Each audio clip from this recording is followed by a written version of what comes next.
Customer कसरी बनाउने customer सेक्सनमा छु। सो मैले पहिला फर्स्टमा क्लिक गरेँ कस्टमरमा, कस्टमर क्लिक गरेपछि कस्टमर सेक्सनमा आउँछ। मैले 3टा कस्टमर बनाएको छु।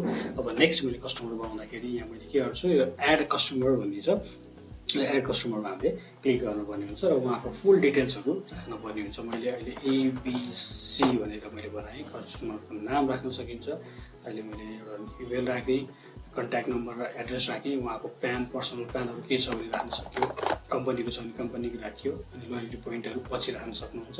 उहाँको चाहिँ डाटा बनिसकेपछि राख्न सकिन्छ। यसलाई हामी सेभ गरौँ। सेभ गर्ने बित्तिकै हजुरको के भन्ने भयो, कस्टमर एडेड भयो, ABC has been added to your customers भनेर भनेको छ। सो तपाईँको कस्टमर डिटेल्सहरू यहाँ हेर्न सक्नुहुन्छ। सो यो भयो।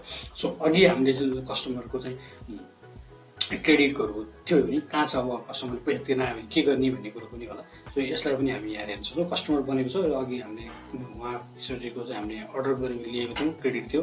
यसलाई हामी यहाँबाट क्लिक गरेर भ्यू पेमेन्ट हिस्ट्री भनेर हामी यहाँ हेर्न सक्छौँ। उहाँ जहिले क्रेडिट खानु भएको थियो, कहिले कहिले पे गर्नुभएको सबै ट्रान्जेक्सनहरू या बिलहरू चाहिँ यहाँ देखिन्छ। हजुरले यहाँबाट पनि प्रिन्ट आउट गरेर फेरि रिसिप्ट निकालेर हेर्न सक्नुहुन्छ। सो यसलाई चाहिँ तपाईँको प्रिन्ट आउट गरेर पनि देखिन सकिन्छ। सो यसलाई चाहिँ मैले अब उहाँको पेमेन्ट सेटल गर्नु चाहनुहुन्छ भने यहाँ क्रेडिट सेटल भन्ने छ। उहाँको 920 रुपियाँ अहिलेसम्मको टोटल भएको छ, हिजो अस्ति पहिलादेखिको सबै छ। अब उहाँले चाहिँ तिर्न चाहनुहुन्छ भने मलाई 500 रुपियाँ फेरि तिर्न चाहनुहुन्छ भने 500 रुपियाँ चाहिँ तिर्नुभयो, अरू चाहिँ फेरि बाँकी राख्नुभयो भने पनि त्यो भन्छ क्यास या कार्ड या फोन पे के गर्नुभयो, फोन पे राखौँ। फोन पेमा पेमेन्ट गर्नुहुन्छ भने क्रेडिट सेटल गरिदिउँ हामीले। यो क्रेडिट सेटल गरिसकेपछि अब उहाँको क्रेडिट सेटल भयो, उहाँको रिमेनिङ भनेको 420 रुपियाँ बाँकी छ भनेर यहाँ अलरेडी दिन्छ, यहाँ पनि हामीले हेर्न सक्छौँ। र अब यो सेटल भएको क्रेडिट, यो कस्टमरहरू बनेको क्रेडिटहरू चाहिँ हामीले पनि यहाँ रिसिप्टमा गएर फेरि पनि हेर्न सक्छौँ। अघि हाम्रो प्राइस चेन्ज भएको छ हेर्नुहोस् त, यहाँ हेर्नुहोस् त क्रेडिट सेटल भनेको छ। जहिले गर्नुभएको हजुरले क्रेडिट हो त्यो क्रेडिट चाहिँ यहाँ आएर सेटल हुन्छ। सो यसको हामीले पनि रिभ्यू गर्न सक्छौँ। यहाँनिर तपाईँको क्रेडिट सेटलमेन्ट एक्सरी यो चाहिँ तपाईँको इन्क्लुडेड भ्याट्सहरू चाहिँ सबै चाहिँ क्यालकुलेट गरेर उसले दिन्छ।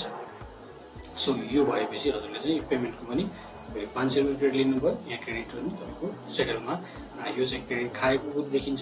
तपाईँको सेटल भएको कुरो चाहिँ केमा देखिने भयो भने यहाँ आएर तपाईँको सेटल देखिने भयो क्रेडिट है। सो यसरी चाहिँ कस्टमरहरू पनि हामीले क्रेडिट गरेर बनाउन सक्नेछौँ।